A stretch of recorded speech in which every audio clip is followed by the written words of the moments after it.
Оце от 27 квіточок, отут, дерево життя. От, як пішло воно, минуле, сучасне, майбутнє.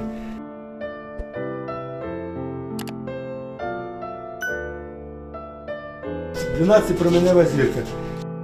Вон тамга кримсько-татарська, яку попросили дівчата вишити. Где-то в конце августа 2007 года нам предложили вышить рушник Едуни. Мы, честно говоря, даже на тот момент с моей напарницей, мы даже не знали, что это такое и какой этот рушник. Очень были удивлены, когда увидели, что этот рушник размером 9 метров в нашем крымско-татарской технике. Техника называется китарафламан-нагыш, то есть это двухсторонняя гладь. Изнанки у этой техники нет. И вот это вот первый стежок.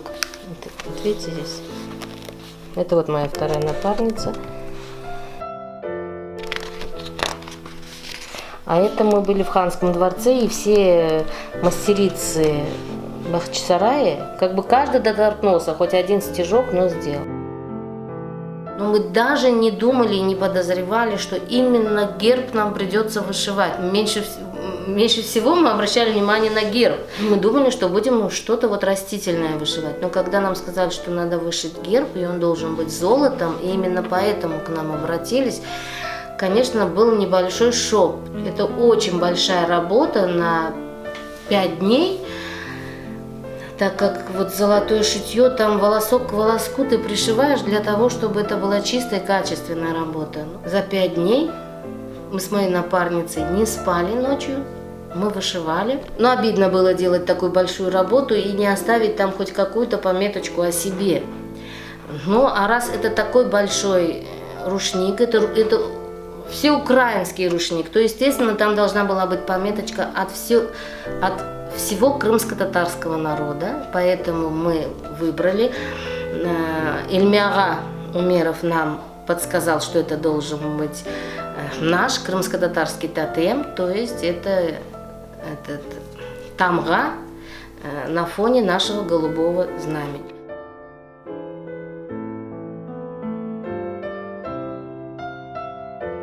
Повторити це вже нікому не вдасться. Чому?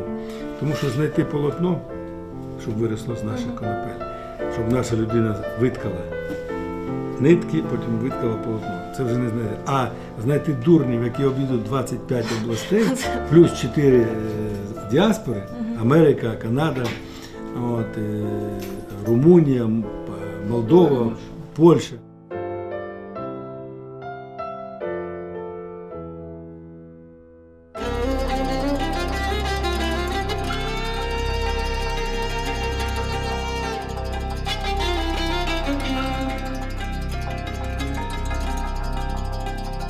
Это наша крымско-татарская национальная вышивка.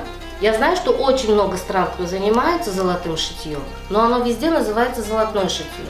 Непосредственно у нас у него уже есть маленькая история, и она сохранилась и передалась из поколения в поколение. Вот по сей день оно называется у нашего народа именно маклана. Когда мы вернулись на родину и посетили, естественно, сразу же этот наш ханский дворец, да, этот музей, когда я увидела золотое шитье, естественно, я вспомнила свою бабушку, я вспомнила свои корни, и мне очень хотелось узнать, как это делается, потому что в Узбекистане мы этим не занимались, и нам просто это не разрешали делать. Но вместе с нами жило много другие народы, узбеки, казахи, киргизы. И когда мы видели у них, я, например, вот буду говорить о себе, я видела национальную одежду у этих людей, я всегда думала, ну почему у нас нет национальной одежды, почему наши мамы, бабушки не занимаются этим. А все было очень просто, мы просто были врагами народа, и нам не разрешалось заниматься своей культурой.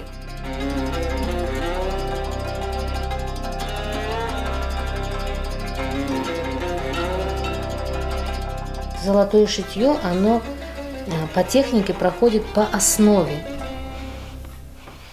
В свое время наши крымские татары использовали позднее бумагу, а раньше это мог быть и войлок, это мог быть и шерсть.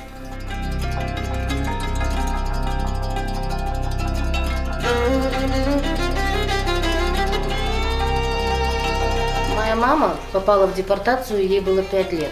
Естественно, моя мама Крым уже не могла знать, и моя мама не могла знать крымско-татарскую вышивку, потому что это все строго запрещалось. Но моя мама видела, как тайно моя бабушка в уголке, чтобы никто не видел, читала Коран, накрывшись марамой.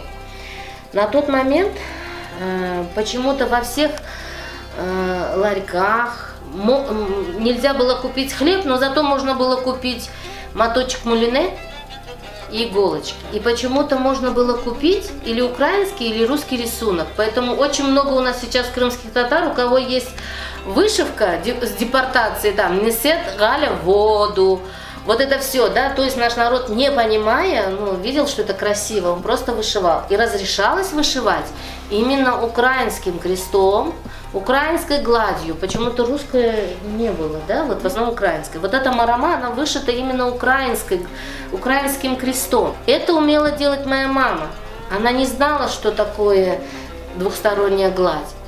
И ткачество она не знала, но она видела на моей койкана орнаменты. И моей маме тогда первый подарок на день рождения кто-то подарил именно вот этот кусочек поплина. И она решила на этом кусочке поплина вышить своей маме марама. Она это делала тайно, никому не говоря. И когда она хотела обрадовать свою маму, моя бабушка, увидев эту мараму, схватила, замотала, сунула под фартук, побежала и спрятала ее далеко в сундук, чтобы никто это не видел и не знал, потому что за все это очень сильно наказывалось, и нашему народу это нельзя было делать. Самая основная тема у нашего орнамента — это обереговая, да? Но орнамент у нас делится в основном на 3 группы. Это мужской, женский и как бы оздоровительный сулюк.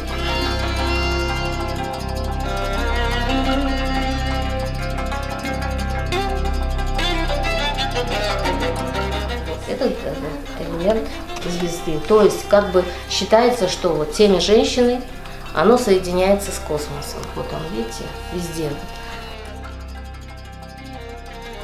Семейное древо, да, вот айлетери, которое состоит из основного ствола. Это обязательно, вот видите, здесь треугольничек, это символ земли. Символ розы — это мать, символ тюльпана — это, наверное, отец. И, конечно, центральная форма, центральный этот символ — это у нас мужской символ.